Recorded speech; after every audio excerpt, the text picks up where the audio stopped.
Hey everybody, let's take a look at some shots. This one is from Lindsay. So you talked about getting a little bit of conflicting advice on some rims. I think, you know, when that happens, and it's going to happen all the time, because everyone has different taste, which is totally fine. I think you just have to think about for yourself what makes sense to you. And I think to me, the purpose of rims and the purpose of, I would say, lighting, a lot of lighting in general, is that, you want to be able to read the character. Like, usually when you put a rim on a character, it's to separate them from the background. Whether it's, they're usually it's the background is dark and you want to pop them out from the background. Occasionally the background is light and you want to darken the character on that side, just so that they read well. But the point is that you want the character to read well, and I think in this case, yes, you do want to sort of, part of the rim is sort of getting them integrated with how bright the moon is, but the other part is separating the character from the background. So I think if you're happy with how the character is sitting in the scene, you can add rims if you want to sort of help pop the character a little bit more. So I'll show you what I mean by just going through this. I think in general this is feeling really good. I think the character is feeling integrated pretty well. You have this cheat, which is totally fine, the magic of movies, that this candle is almost brighter, is your main key, is motivating your main key, which is, the candle light is not very bright, but this is, I think people do it all the time. I think it's totally valid the way that you're doing it. So you're getting really nice shaping on here. I would say the first thing is actually maybe if you have access to your background plate, if it's high enough quality, I would look at maybe trying to bump up the intensity of this candle a little bit in the background. That didn't do anything, but I think you get what I mean. It's feeling a little bit dim back there, and I wonder if you were just able to sort of get like some hot spots or something. It might be able to sort of motivate this a little bit more. And usually when you have a camera or whatever, it doesn't really, light doesn't really dim quite like this. It looks pretty almost going into a mid-tone there. So I would see maybe what you can do to sort of light that candle up a little bit better, whether you have to paint it or what, just to sort of motivate this light a little bit more. But yeah, so just taking a look at this overall, I think you have this moonlight coming in, and then you also have this, what to me it seems like, ambient green light that's sort of maybe the moon bouncing off a wall over here and back onto the character, which is good. I think that's giving you some nice shaping on the character, like soft shaping and on this wing and stuff. But I do think maybe your rim and your fill is getting a little bit mixed, in that this rim that you have from the back side that's lighting up the shoulder is sort of, I think, too far in front of the character a little bit, which is why you're getting this kind of hot shoulder here, and it's sort of competing almost with your key side shoulder. I would say one thing I tried just now to just paint and localize that rim, just to give like a nice shaping and outline of that shoulder, and I feel like it integrates a little bit better, and this shoulder kind of sits back a little bit more the way I would expect, rather than like having the shoulder come forward. Maybe it's maybe it is correct, because it looks like there's probably a gap between the arm and the shoulder here, and the light's kind of coming through that gap. Um, but to me, it feels like, you're trying to sort of pop out this shape. Um, Maybe up the intensity on these rims, while knocking back that fill just a little bit. Hopefully that makes sense. I up the intensity of some of these rims as well. Um, but basically, I guess what I'm trying to say is, your rims serve a purpose here is to pop the character from the background. Um, and I think you can go a little bit hotter with them because you have this moonlight that's motivating it. So keep your fill the way it is, and then maybe move that rim behind the character a little bit more, just so you get a nice hot spots and that sort of pop the character, and make sure that you can read his arm in front of his cape and in front of the background as well. Um, there is something weird happening here that caught my eye. Um, this I can see the edge of the hat, so it's not a rim. It's just, it almost looks like the light is intersecting the hat or something. The way that it's shaped, it doesn't quite look as organic as this one does on the other side. I think you can lose it actually. I think it confuses the read of the hat, and it almost like it confuses the shape of the hat to me. So by getting rid of it, it's a lot more clear. And then this is what I'm talking about when you can sort of selectively put a rim on stuff just to pick it out from the background, as long as it kind of makes sense within your lighting scenario.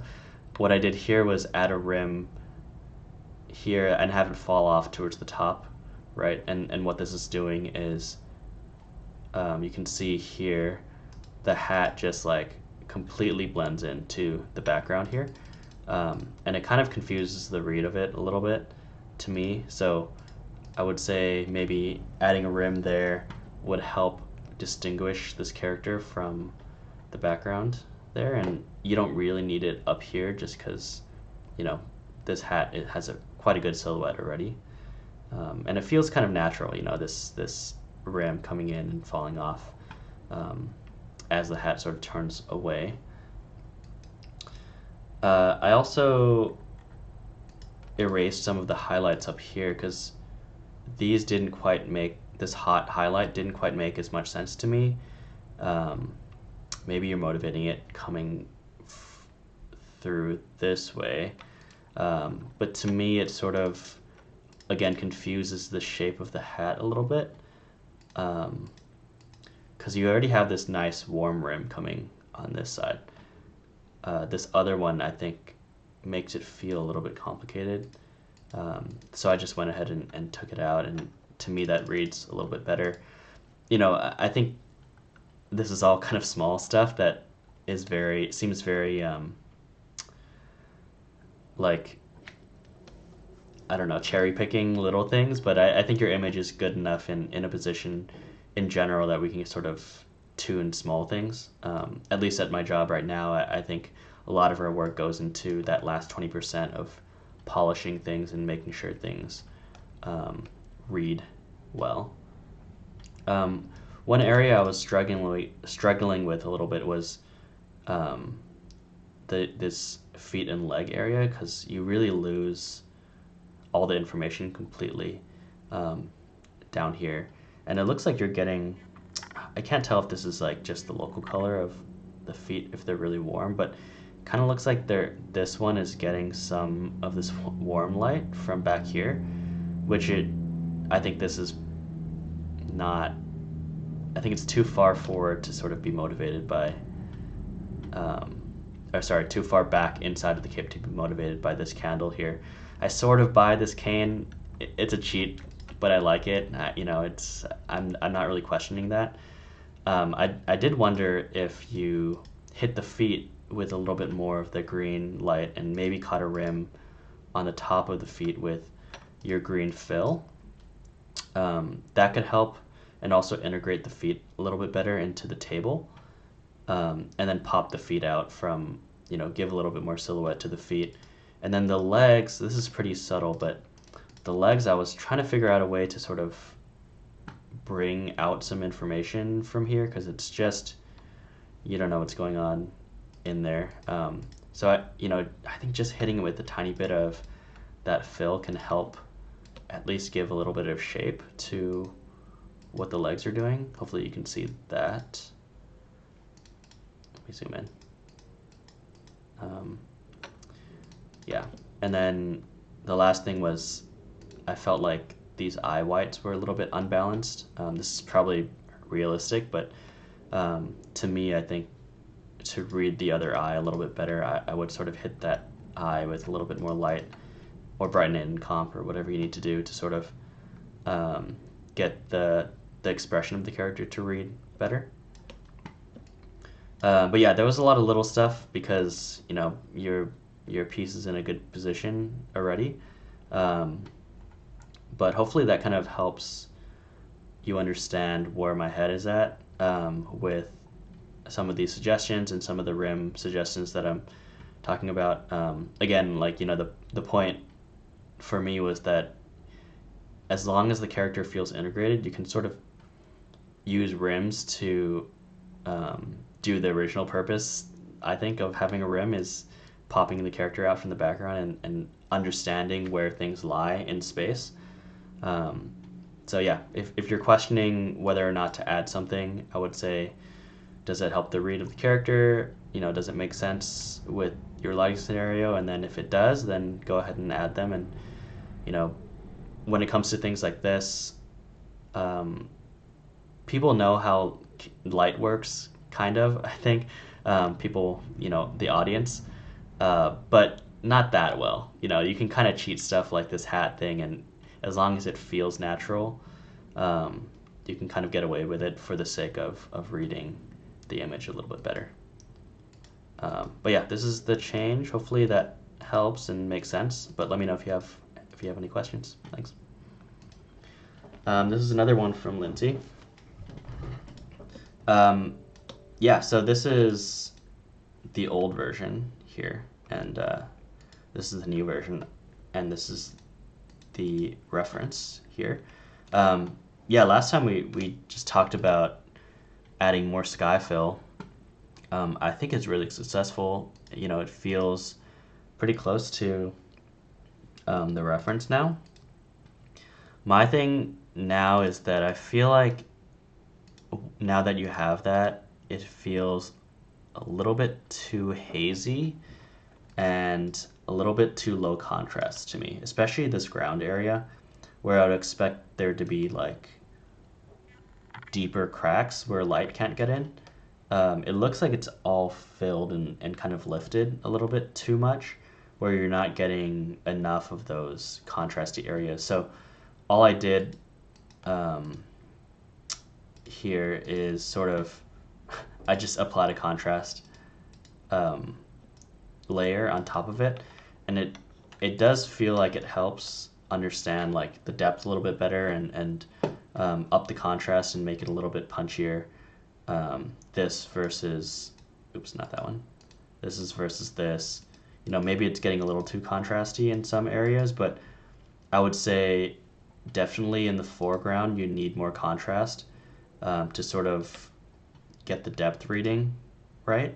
And I think, if you look at your reference, how dark it is in the foreground, and then it sort of steps back as you go further away from the camera. You kind of want the same thing here, right? Like you want to feel that atmosphere in this area, and sort of gradually getting lighter and lighter. Your dark's getting lighter and lighter, but in this foreground, you sort of want to keep that pretty contrasty, and that'll sort of make these hits pop even more also on the ground. Because I like what you're doing with the wet ground. I think it's just playing against something that feels like it has a layer of fog over it. So it's not quite as brilliant as maybe it could be.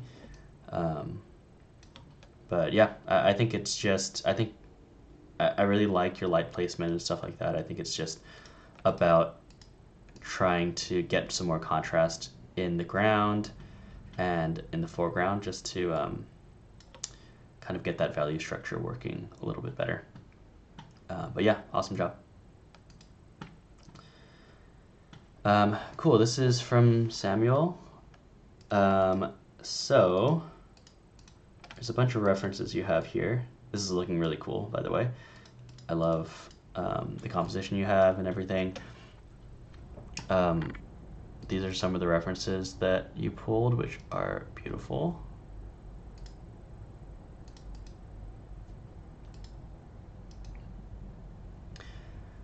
So I think one thing in your references that, again, we talked about with Lindsay just now, is that your image feels a little bit washed out to me right now. Like I do like your value stepping. Like this is darker than this, which is darker than this. It feels deep, it feels like there's a lot of atmosphere here, which you said that you're doing with cards, which is cool. And these volumetrics also give some scale to this, which is working really nicely. I think that if you look at this one, right, this mountain, there's no way it's like not that close. It's in the midground, but they're using this darkness to sort of separate it out from these other mountains here. And this is, I don't know, super photo bashy, it looks like. But value structure wise, it works to sort of understand what I'm talking about. I think you need this foreground / midground area to be more contrasty, and then you sort of work your way back from there. So let me show you what I was thinking here. So you can see, without any adjustments, this is what your value structure looks like, and it's sort of all in that sort of middle tone. What I'm suggesting is to increase contrast, darken your darks in the foreground, and that'll make it pop a lot more. And then this character with this flag will, separate from the background even more than before. So this is kind of the difference here. One more thing that I did was add some blue. I mean, this is super rough, but I like this blue down here. It got kind of strong because of how I contrasted it. This is probably maybe too blue, but I added some blue to the roofs, like the upward facing roofs here, and I think it helps sort of make it feel a little bit more lush and not so gray, because you have some of that in this atmosphere. I think you could just use a little bit more, because it is feeling, some of this stuff feels a little bit gray to me, and I think it'll balance nicely. You have this hint of blue already in the shadow, so I think it's just amping it up, as if the skylight is illuminating those. The other thing I did here was dim down this one. I like this hit, like it looks cool. I think it's just the brightest thing in the frame almost. So I just took that down, and maybe you can, I just painted over it, so that's why it looks a little janky, but I think if you were to dim this down significantly, your eye would really come to this banner first, and then maybe over here where the character is going. And I think that would really help sort of bring our attention to the middle and what we're supposed to be looking at. The other thing I did here was sort of just brighten the brights more. I think you have a lot of range to work with, so not only should the darks go darker, I think the bright should go brighter, and then it really feels like sunlight now. And then you can still keep this nice value read that you have back here. One other thing that I was wondering about, and this is just me wondering, these volumetrics that you added down here and over here, they look cool, and they look very like fantasy-y. I do wonder if they're built to be flat. You know, like, I mean, maybe it's some sort of magic that you can justify that with, which is totally fine.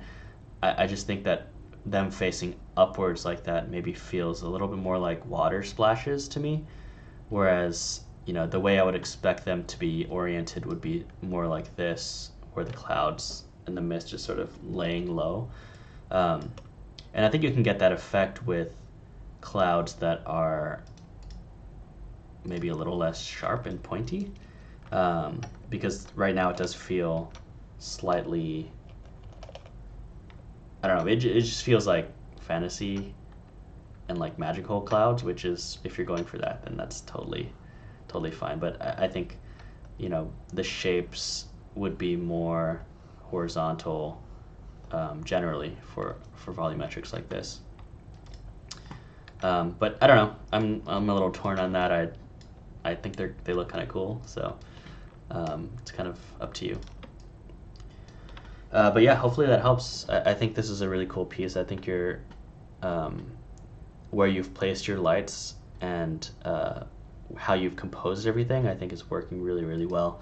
I think it's now just about making the image pop and getting it out of that kind of mid-tone range. Awesome job. All right, this is from Ronald. So Ronald, you made some adjustments from our notes from last time, just bringing down the fill on the character, just to get some better shaping on him. And then I like what you did here. I think, you know, this is pretty interesting. It really makes it more of a fantasy sequence to me. Yeah, and then the fills are down here, which is nice. A couple things with this.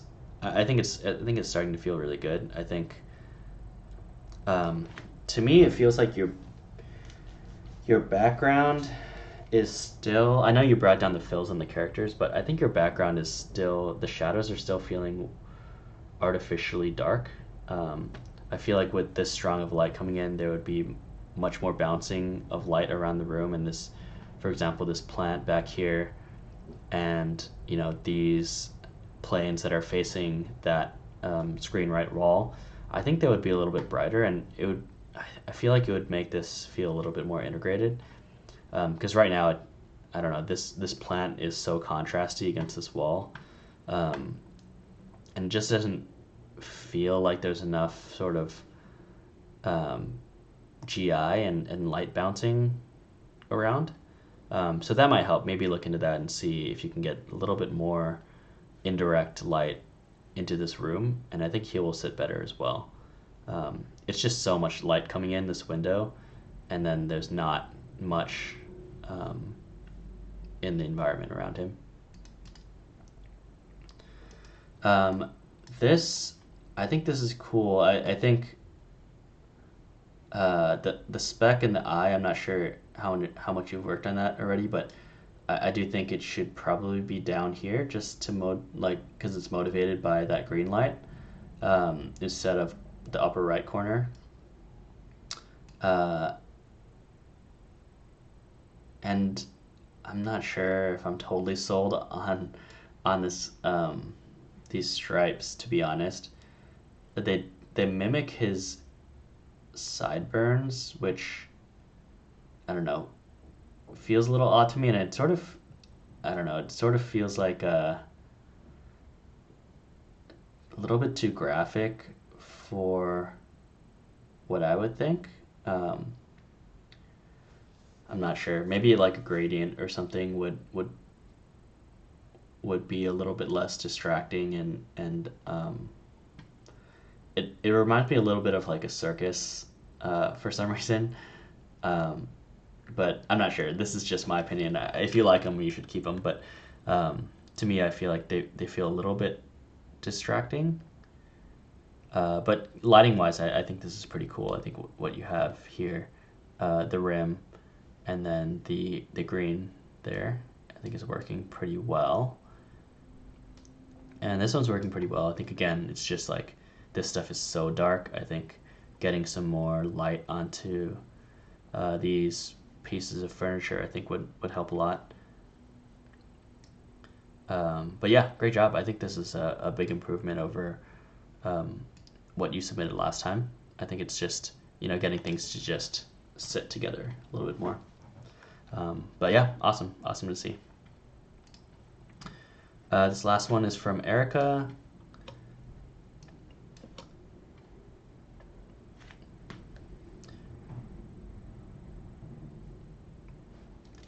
So yeah, this is cool. I think I like where your head's at with the different light sources. I do think there's some room here to sort of balance what each light source is doing. So, for example, this setup is pretty. There's not too much to this setup, which is a good thing. I think a simple lighting setup, I think, is always better than something that's a little bit more complicated. But I do think your two lights here are fighting each other for attention. And I think there's an opportunity here to sort of do something interesting with the transition when he looks one way and then looks the other way. So what I would suggest is motivating this light, right? This cool light coming in from this door. The way it's falling in his face is nice, but I would cheat this lamp light, this warm light, around behind him a little bit more, just so it's a little bit more of a rim, and then you can have this this cool be the key that sort of wraps around his face, and you get this nice warm rim here. And I think it should be much like dimmer, because he's walking towards the lamp. The lamp is pretty far away from him at this time. So I would dim this warm light and then sort of play with this cool light to sort of wrap a little bit more around his face. And that way, you're not getting two sources that are equally balanced. You kind of want one directionality of light at a time. And then what you can do that's cool here is he closes the door, right? And it doesn't quite make sense that the light stays on his face when he closes the door. You can have that light kind of shut off or animate off as he closes the door, and maybe just a little bit is coming through the window. And then as he turns, the lamp light becomes his key, right? Which is a kind of a cool lighting setup to do here. I would say this is pretty menacing, and I think when he closes the door, it wouldn't be bad to feel like he's in darkness a little bit. So when you close this, is going to lose this key for the most part, and this warm light will kind of go behind him a little bit. So he'll be more in shadow here, which I think is not a bad thing story-wise. And then when he turns, I think it's too bright here, but the direction is okay. And I think you can dim this rim more. And then you have, as he comes towards the lamp, you can have it sort of get brighter and brighter, and then he sits down into the lamp, right? This is maybe too bright. You're sort of losing detail, I feel. And maybe you can cheat it to be a little bit softer so you don't get this crazy hard shadow of his nose there. But yeah, I think it's just right now your two sources are competing too evenly, and I think you want to favor, in this moment, favor the cool light coming in, and then use this as sort of a supporting rim or fill on the warm side. And then as you transition here, this cool light behind becomes the supporting light that's just a rim, and then you have this warm light coming in that is more of the key. I hope that makes sense. I think it's also like remembering where your source is. It feels a little bit odd that this light is coming. These warm sources feel disconnected to me a little bit. So I think it's just making sure that it's coming from one source, if it is coming from one source, that's sort of bouncing up this way, and then he sort of sits into it, which, you know, the only reason I'm mentioning that is it's a little bit confusing right now where all these lights are coming from, because there's no indication of, except on his face, where this warm light is coming from. So I think maybe having everything come from those lamps that are on the table, and like kind of letting this drop away a little bit might be the way to go, and then he sits into it. Hopefully that makes sense. I think it's just about balancing a little bit more. But yeah, this is a great start. Awesome job with this. I look forward to seeing your updates. Thank you.